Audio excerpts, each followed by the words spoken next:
up, folks? Dan the Toon Keeper here, and welcome to the final Toon Chess Public Domainathon episode.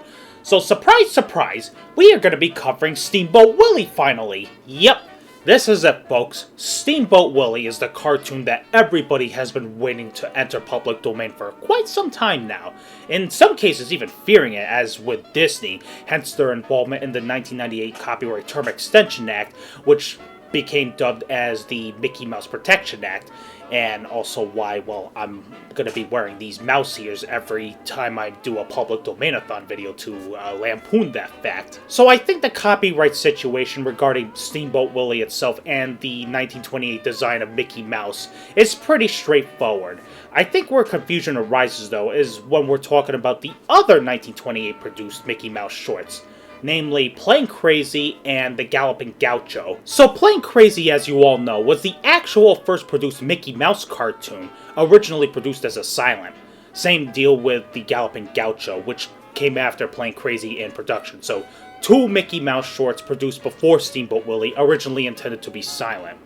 But then, as everyone knows again, Disney decided to release The Galloping Gaucho and Plain Crazy with sound later on. And this is where things get a little murky information-wise, because Plain Crazy apparently was released fully with sound in 1929, and that was confirmed on the D23 site. The Galloping Gaucho, on the other hand, has on D23, that's confirmed to have a 1928 release, and of course, combined with Graham Webb's book stating that The Galloping Gaucho was released on December 30th, 1928. My interpretation is, besides obviously Steamboat Willie, which is in public domain, The Galloping Gaucho is also in public domain at this point, and that's part of why I uploaded the Disney Treasures print of The Galloping Gaucho back in January in full. So, and Disney has actually dropped the Content ID claim against it, so I mean, there's that. But Plain Crazy, however, that's not going to enter public domain until January 1, 2025. And just for the record, that will be one of the shorts I will cover on next year's Toon Chess Public Domainathon to, well, I mean, cover Mickey Mouse's very actual first film. So copyright stuff aside, and back onto Steamboat Willie, I gotta say, I don't think there's much more I can introduce this cartoon with, because if you think about it, I did cover most grounds with, well, my past two Toon Chess Public Domainathon videos. With Fiery Fireman, I talked about how Charles Mintz swiped Disney of Oswald and his artists, leading Disney and Iwerks together to, well, create Mickey Mouse, possibly with the inspiration from the Aesop Fables cartoons that Disney himself admitted to liking. And then with Dinner Time, speaking of Aesop Fables, Disney, again, he actually viewed Dinner Time as a limited release 2 months before his very own cartoon would get released and, well, rock the world. And, of course, Disney wasn't impressed with Dinner Time, but it did provide a confidence booster with what he was embarking with on Steamboat Willie. Now, something I didn't mention about with Dinner Time last time, it actually had the animation completed before, well, the sound was created and synced. Unlike with Steamboat Willie, which we're about to watch, the sound was recorded and synced up using a click track, so the timing was, well, they were able to time everything, the gags, the action, and whatnot, much, much better than they were able to do with Dinner Time. And not even just Dinner Time, because there were other attempts at sound cartoons before Steamboat Willie, mainly with the Fleischer Song cartoons, which is basically the precursor to the screen songs. That was the first experimentation with mixing sound and footage together, or animation. But, I mean, even then, that was just tying around, like, popular songs and singing along. So, I mean, Dinner Time was still notable for being the first, well, plots-driven cartoon that actually tried to sync sound and film together, or sound and animation together. But again, Dinner Time didn't work out for the same reasons likely those former song cartoons didn't work, because they were synced the same exact way, animation first and sound afterwards, which, needless to say, can be very easy to mess up compared to Disney's method of synchronizing sound and film. But rather than hear me talk about this more, why don't we see this all play out in Steamboat Willie starting now?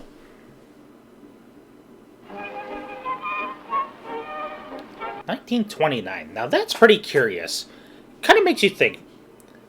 Is there an extra original version of Steamboat Willie where it actually says copyright 1928, or did the system just work differently back then, and that anything that gets released in a certain year gets copyrighted a year later?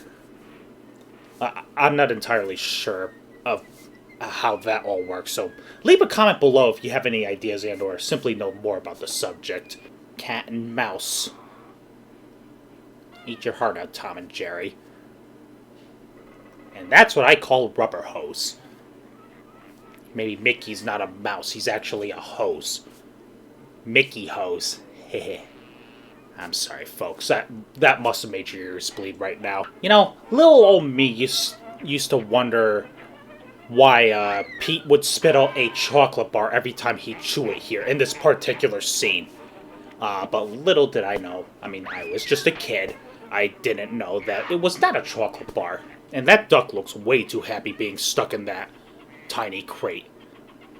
Those chickens are understandably distressed looking. And there's Clarabelle Cow before she became anthropomorphized. I have theories on how this cow became Clarabelle Cow and how she became an anthropomorphic cow, but that would involve spoiling certain anime. Now, keep in mind, folks, that this is the third produced Mickey Mouse cartoon. It was the first to be publicly released, but it was the third to be produced. The first being Plain Crazy. And those of you who knows the events of Plain Crazy, well, let's just say that Minnie seem to have forgiven Mickey a bit too easily. I mean, considering that Mickey traumatized the hell out of her in that short.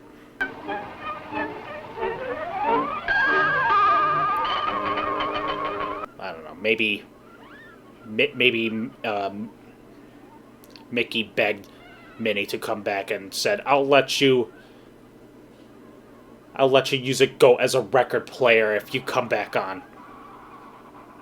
Because, I mean, they bonded over their delight in torturing animals, as you'll see in a couple seconds. But hey, what better way to test your first fully synced sound cartoon with? Or properly synced, I should say, as I went into before.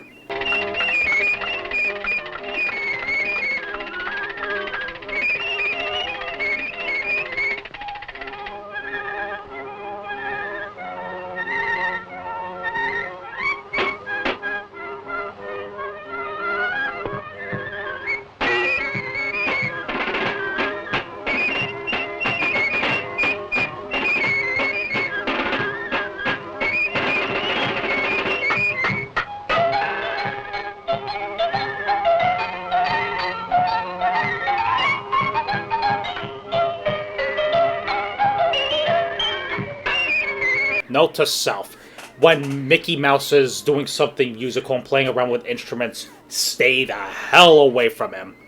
Otherwise, he'll grab you and use you as an instrument somehow. I mean, look at this duck right here. He was happy being cooped up in its little cage, or crate. I wonder what Donald would have to say to all this. Uh-oh, not Porky's brethren.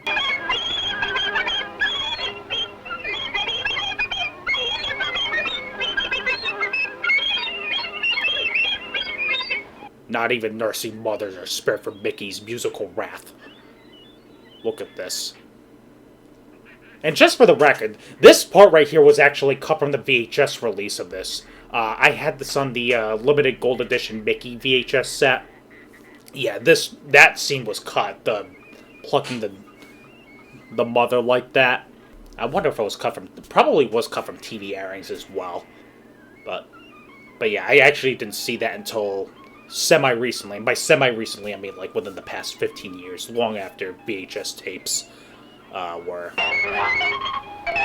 outdated, or at least going out the door. My years are blending in together, so I can't remember exact dates on a whim. Pete saw what you did to his cat relative. I don't know what relation. Is it PJ. I guess Pete was the hero in this short because he put a stop to Mickey's musical mayhem. Unfortunately, that didn't calm him down, and he still has to take it out on some living creature. Hence that parrot possibly drowning. And that's it. And that, folks, was Steamboat Willie, and I don't think it takes a detective to realize why this made a huge splash in the audience. I mean, they've never seen anything like this prior. Or, I mean, they have with attempts at sound cartoons prior, including Dinner Time Again and the Fleischer song cartoons. However, I mean, Steamboat Willie again perfected the sound cartoon and would go on to serve as the basis for, well, the entire animation industry going forward. Now, looking into the production of Steamboat Willie, I have to believe that Walt went into the project thinking that he had to be very careful to not go overboard with the plot in terms of chaos. Like, don't make it too chaotic like a typical Oswald cartoon, for as great as they are, and I love them. Or basically, don't do a dinner time type of plot as your first properly synced sound cartoon. They have the tools, but I mean, if they attempted to do something like a dinner time style plot, or should I say plot lines, I mean, yeah, that I have a feeling they would not have been successful in showing the true potential of sound film. Whereas here with Steamboat Willie, I mean, it's a simple plot, very musically oriented, but I mean, they were able to show just enough to the audience on what sound and film together can accomplish. Which basically shows that Walt took proper notes from the narratively driven cartoons from before Steamboat Willie, as well as the song cartoons from the Fleischer Studios a couple years earlier. So marrying the concept of plot and music together and trying to integrate that with actual properly synced sound, you get Steamboat Willie. And on top of the technical aspect of it, it's a very good short. And it's so much fun that I would honestly give Steamboat Willie a light A. Not a strong A, but you know what? I mean, even looking past the impact Steamboat Willie has made on, well, everything, it's still a very enjoyable short. I love Mickey in this and just how far he would go to scratch his, well, musical itch. And yeah, I mean, there's really not much to say. I mean, it's not a very strong plot, but it didn't have to be, because like I said, they were really, Disney and Iwerks were really just looking to showcase what sound film or sound cartoons can do for, well, everything. And with that, folks, wraps up this year's Toon Chest Public Domainathon. I just want to say thank you all for bearing with me in my delays the past couple months, and of course audio issues, especially with my last video. And yes, you can go with the canon that I intentionally made the audio bad for my recording of Dinner Time, because I wanted to keep it thematic that I had audio issues when watching Dinner Time in my last Toon Chest episode, and then managed to make the sound better for this very video covering Steamboat Willie.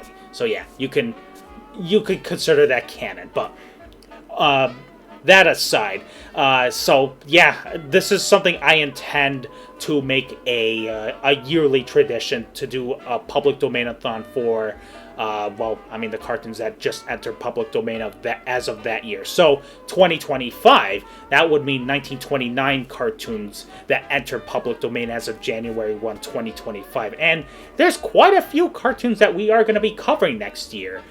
One including Playing Crazy, as I mentioned before, the actual first produced Mickey Mouse cartoon.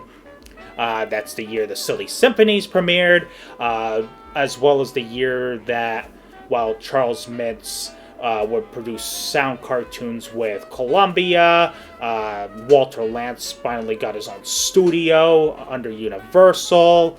What else? Oh yeah, the Fleischers went into sound as well under Paramount, which would lead to, well, I mean, a lot of great things, at least over the next 10 years before they move to Miami. But we'll have plenty of time to cover the Fleischers' downfall and other videos or other Toon Chest episodes.